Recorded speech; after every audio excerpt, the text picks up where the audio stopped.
வணக்கம். Time travel அப்படின்னு இப்போ அதிகமாக ஒரு சொல் பயன்படுத்தப்படுகிறது.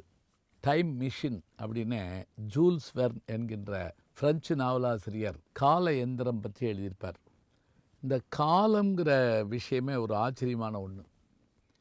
எப்படி அப்படி பார்த்திங்கன்னா, இதுக்கு நம்ம ஐன்ஸ்டீனுடைய ரிலேட்டிவிட்டி தியரியை பற்றி கொஞ்சம் பார்த்தோம்னா தெரியும். அதை அவ்வளோ சுலபமாக புரிஞ்சுக்கிற முடியாது.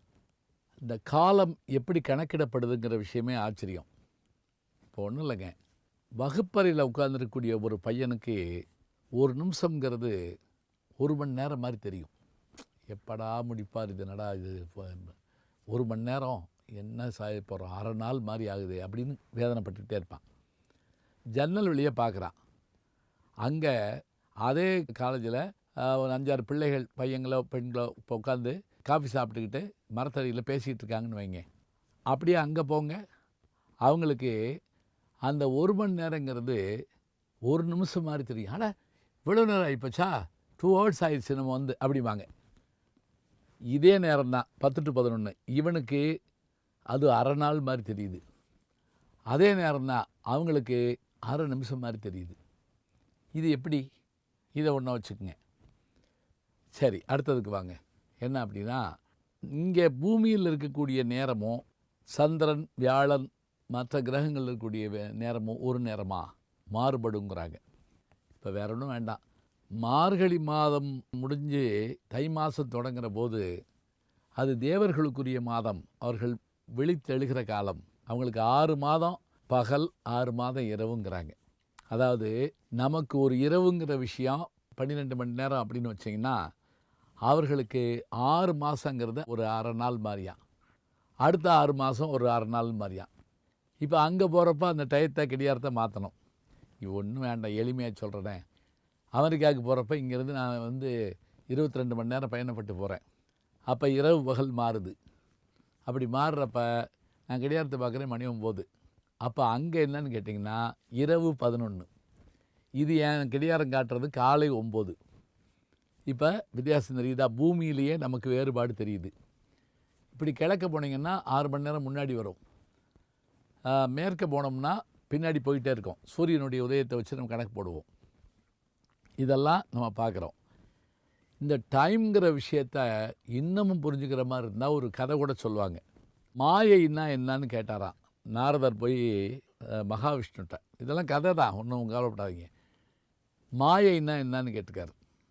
சரி வா, உனக்கு விளக்கிறதா இருந்தால் உனக்கு சொல்லி புரிய வைக்க முடியாது, எதாக இருந்தாலும் நம்ம லேபில் போய் பார்த்துக்கிறோன்னு சொல்லுவோம்ல, அது மாதிரி அவர் ஒரு முதியவராகவும் இவர் ஒரு இளைஞராகவும் கிளம்பி பூமிக்கு வர்றாங்க.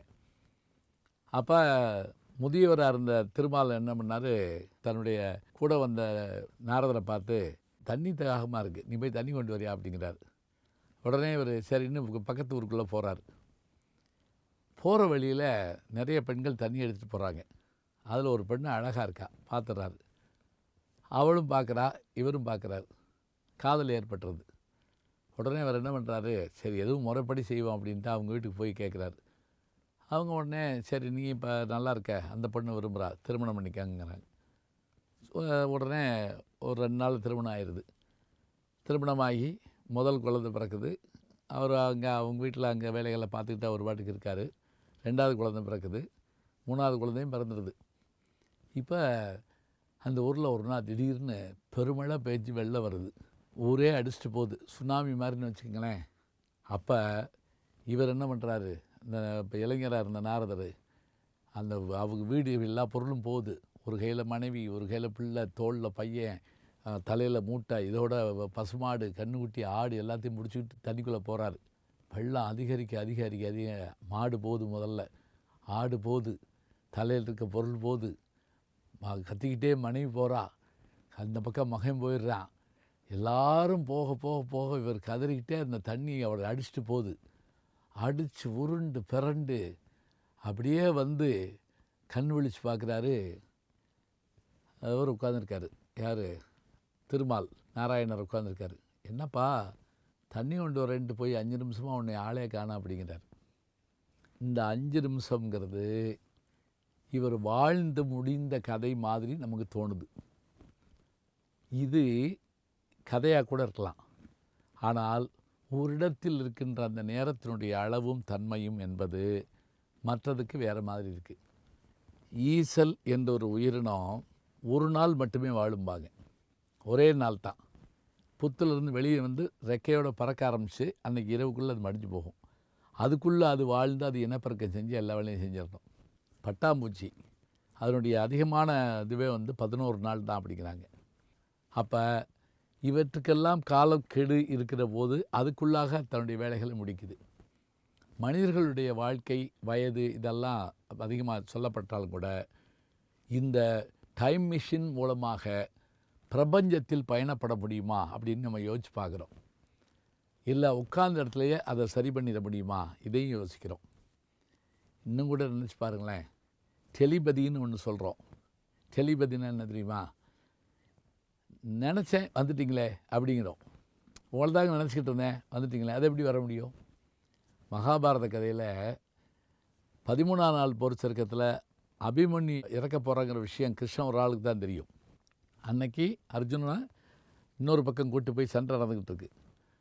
அந்த சண்டை நடக்கிறப்ப சண்டையை முடிச்சுட்டு வர்ற போது என்ன பண்ணுறான், கொஞ்சம் மன சஞ்சலப்பட்டுக்கிட்டே வர்றான். ஏன்னா மகன் இறந்தது தெரியாது, ஆனால் அவனுக்கு மனசுக்குள்ளே சங்கடம் இருக்குது. இப்போ கிருஷ்ண பரமாத்மா ஒரு விளையாட்டு காட்டினாராம். மனசுக்குள்ளே இந்திரனை நினச்சிருக்கார். உடனே இந்திரன் என்ன பண்ணால், இவர் என்ன நினைக்கிறாரோ அதுபடியே வந்து ஒரு அந்தரனாக நெருப்பை சுற்றி அப்படியே வள வந்துக்கிட்டு இருக்கான். மாலை நேரம் இவர் வந்து ரதத்தை நிறுத்துறாரு. அர்ஜுனன் இறங்கி என்னன்னு கேட்குறான். என் பையன் இறந்து போனான், என்னால் துக்கம் தாங்க முடியல, நான் நெருப்பில் விழுக போகிறேன். துக்கம் இருக்க வேண்டியதான், அதுக்காக நெருப்பில் விழுகலாமா? பையன் இறந்து போனால் அதுக்காக சாகிறதா? சாகக்கூடாதியா அப்படின்னு. உனக்கு தெரியாது, நான் சாக போகிறேன். சாகக்கூடாதியா, வாழணும், அதான் வாழ்க்கை. நீ உன் பையன் இறந்து போனால் அப்படி இருப்பியா? அவன் கேட்டான். நிச்சயமாக என் பையன் இறந்து போனால் கூட நான் என்னுடைய கடமையை செய்வேன், எனக்கு சத்தியம் பண்ணி கொடு. சத்தியம் பண்ணுறான்.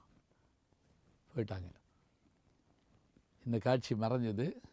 இவன் போகிறான், அந்த போர் பாசறையில் அழுகுற சத்தம் கேட்குது. மகன் இறந்து போயிட்டான்னு சொன்னோடனே அலறான். கிருஷ்ணனை வையிறான். நீ இருந்து இப்படி ஆகிப்போச்சேங்கிறான். நெருப்பை மூட்டுங்க, நான் இறந்து உள்ளே குதிக்க போகிறேன் அப்படிங்கிறான். அப்போ கிருஷ்ணன் தடுக்கிறார். என்ன, ஏன் தடுக்கிற? இல்லை, அப்போ தான் ஒரு அந்தணனுக்கு நீ வந்து ஒரு சத்தியம் பண்ணி கொடுத்தே, அதை யோசிச்சுப்பார். ஆமாம் அப்படின்ட்டு அந்த இடத்துல நிற்கிறான். இப்போ பாருங்கள், இந்த தான் நினச்ச உடனே ஒரு ஆளை வர வைக்கிற அளவுக்கு எண்ணத்தினுடைய வேகம் இருந்திருக்கு. இதைத்தான் இன்றைக்கி டெலிபதிங்கிறோம். அப்போ இந்த டைம் ட்ராவல், இந்த டெலிபதி இதெல்லாம் இருந்ததா இல்லையா, புராணமா பொய்யா மற்றவையா என்பதெல்லாம் காலம் நிரூபிக்கும். ஒரு வினாடி ஒரு ஆளை வர வைக்க முடியும்னா என்ன செய்கிறோம்? இப்போ மெசேஜ் கொடுக்குறோம். அந்த மெசேஜ் மூலமாக ஒருத்தர் வந்து ஒரு விஷயத்துக்கு உடனே வந்து நிற்கிறார் அப்படின்னு சொன்னால், 108க்கு ஃபோன் பண்ணுங்கள் உடனே வந்துடும் சொன்னால், அப்போ அந்த வேகத்துக்கு ஈடு கொடுக்குற அளவுக்கு விஞ்ஞானம் நமக்கு கை கொடுக்குது. இவையெல்லாம் காலம் அறிவியலார் தீர்மானிக்கப்படும் போது நாம் உண்மையை அறிந்து கொள்வோம். எனவே இந்த டைம் ட்ராவல் என்கின்ற அந்த செய்தியும் டெலிபதி என்கின்ற செய்தியையும் படித்து பாருங்கள். ஒரு காலத்தில் இவையெல்லாம் பழித்து கூட போகலாம். அன்புக்குரிய யூடியூப் நேயர்களே, நீங்கள் இன்னும் என்னை நெருக்கமாக பின்தொடர வேண்டும் என்று சொன்னால் ட்விட்டர், இன்ஸ்டாகிராம், ஃபேஸ்புக் போன்ற சமூக வலைதளங்களில் பின்தொடர்ந்து வாருங்கள். நாம் முன்தொடர்ந்து செல்வோம்.